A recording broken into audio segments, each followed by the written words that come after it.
గోవింద. అందుకని వానరుల వల్లనే నీకు చావు వస్తుంది అని నందీశ్వరుడు శపించాడు.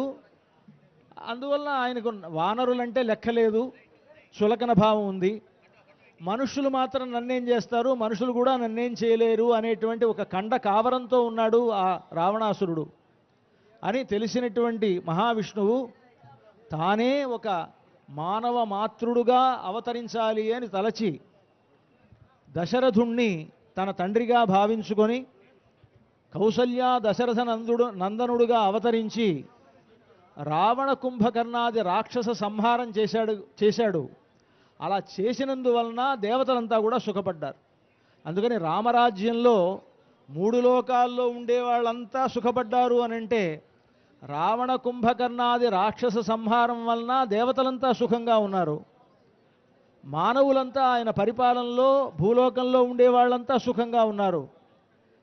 14 లోకాల్లో ఉండేటువంటి వాళ్ళందరూ కూడా సుఖించారు రామరాజ్యంలో.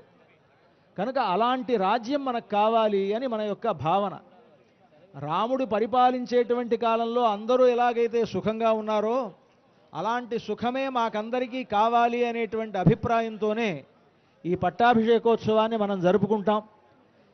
ఈ రామచంద్రమూర్తికి మనం పట్టాభిషేకం చేస్తే కలిగేటువంటి ఫలితం లోకక్షేమం అనుకున్నాం కదా. ఆ లోకక్షేమం ఎలాగా అంటే రాముని వంటి బుద్ధి మనల్ని పరిపాలించేటువంటి పరిపాలకులకు ఏర్పడుతుంది. రాముని యొక్క శక్తి ఎలాంటిది అని అంటే సూర్యమండల మధ్యవర్తిగా ఉండి సూర్యుడికి కూడా గొప్ప తేజస్సును కలగజేసేటువంటి వాడు రామచంద్రమూర్తి. ఆ సూర్య తేజస్సే మన యొక్క బుద్ధులన్నింటినీ కూడా ప్రేరేపిస్తుంది. కనుక అలాంటి ఒక శక్తి కలిగినటువంటి రామచంద్రమూర్తికి పట్టాభిషేకం జరిపితే రాముని యొక్క తేజస్సు వల్ల లోకంలో ఉండేటువంటి వారందరి బుద్ధి చక్కగా పనిచేస్తుంది, పరిపాలకుల యొక్క బుద్ధి పనిచేస్తుంది. అందువల్ల మనమంతా కూడా సుఖంగా ఉంటాం. కనుక ఈ రామరాజ్యాన్ని కోరుతూ చేసేటువంటి పట్టాభిషేకం అటువంటి లోకోత్తరమైనటువంటి ఉత్సవం ఇది. ఆ పట్టాభిషేకోత్సవానికి కావలసినటువంటి ఏర్పాట్లని కూడా మనం చేసుకున్నాం. ఎదురుగా మనకు ఇక్కడ ఒక మండపాన్ని ఏర్పాటు చేశారు. కళ్యాణ మండపంలో స్వామివారు పట్టాభిషిక్తులయ్యేటువంటి రాముడు సింహాసనం మీద వేంచేసి ఉన్నాడు. ఆయన ఎదురుగా ఆంజనేయ స్వామి మరొక పీఠం మీద ఆయన కూర్చొని ఉన్నారు.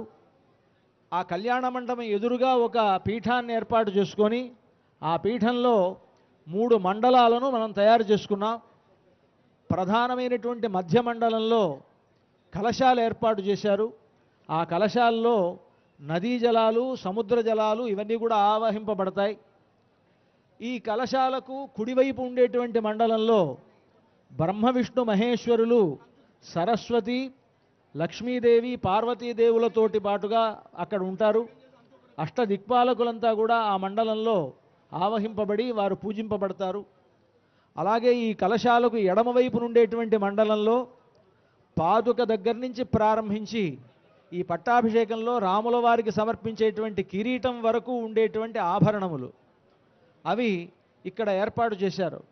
ఈ ఆభరణములలో పాదుకలలో ఒక దేవత, కిరీటమునందు ఒక దేవత, రాజదండంలో ఒక దేవత, ఆభరణాల్లో ఒక దేవత, ఇలాగా ఆయా దేవతలను ఇక్కడ ఆవాహన చేసి పూజ జరిపిన తర్వాత ఈ ఆభరణములన్నింటినీ కూడా పట్టాభిషేక సందర్భంగా స్వామివారికి అలంకరిస్తారు.